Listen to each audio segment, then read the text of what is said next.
Bonjour madame, alors qu'est-ce qui vous a amené là? On s'est vu il y a plus d'une semaine à peu près. Il y a 3 semaines. 3 semaines. Alors qu'est-ce qui vous avait amené là? Ce qui m'a amené là, c'est une phobie des serpents reptiles, sous quelque forme qu'ils soient, que ce soit, bon, c'est des serpents vrais, mais c'est aussi des images de serpents, c'est le fait de ne pas pouvoir ouvrir un livre, un dictionnaire, regarder un reportage à la télévision, dès qu'il y a une musique un petit peu de jungle où j'étais susceptible d'en voir, de ne pas sortir de ma voiture dès qu'il faisait un peu chaud, de ne pas me balader dans la nature. Vous voulez dire qu'il y a dès qu'il y a du soleil, vous sortiez plus de chez vous? Ouais, dès que les serpents sortaient, je restais chez moi. J'imagine que ça doit être assez sérieux parce que vous habitez dans un autre département, donc si vous venez là avec une telle distance, c'est que ça devait vraiment vous poser problème quand même cette histoire. C'est handicapant parce que c'est handicapant au quotidien, on fait suite tout le monde parce que c'est pas question de laisser un magazine traîner ou quoi que ce soit, et puis c'est handicapant dans la mesure où je suis quelqu'un qui voyage quand même beaucoup, donc j'ai gâché une grande partie de mes voyages en faisant plein... Il y a plein de choses que j'ai pas fait parce que j'étais susceptible d'en voir.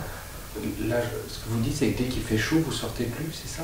Non, pas concrètement. Non, c'est pas ça. Non, quand il fait chaud, je sors si je suis sûre qu'il ne va pas y avoir un serpent, c'est-à-dire dans un milieu urbain. Dès que c'est en campagne, je sors plus. Enfin, je sortais plus. Oui. Alors, qu'est-ce qui s'est passé après la séance? Après la séance, ça a été un peu une... C'est difficile à expliquer, c'est pas que j'ai plus peur, c'est que j'y pense plus vraiment, quoi. C'est pas... ça obnubile pas mes pensées, je peux ouvrir un dictionnaire sans me dire je vais voir un serpent.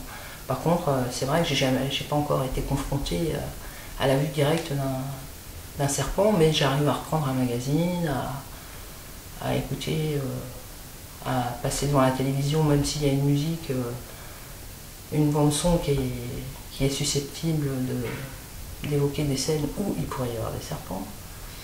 Et c'est quand même beaucoup plus simple. Vous me parliez, je crois, aussi de sursauts. Hein, oui, de sursauts, oui. C'était quoi, ces sursauts? Les sursauts, c'est des sursauts à l'endormissement, c'est parce que c'est des images qui reviennent et qui, vraiment au moment où on s'endort...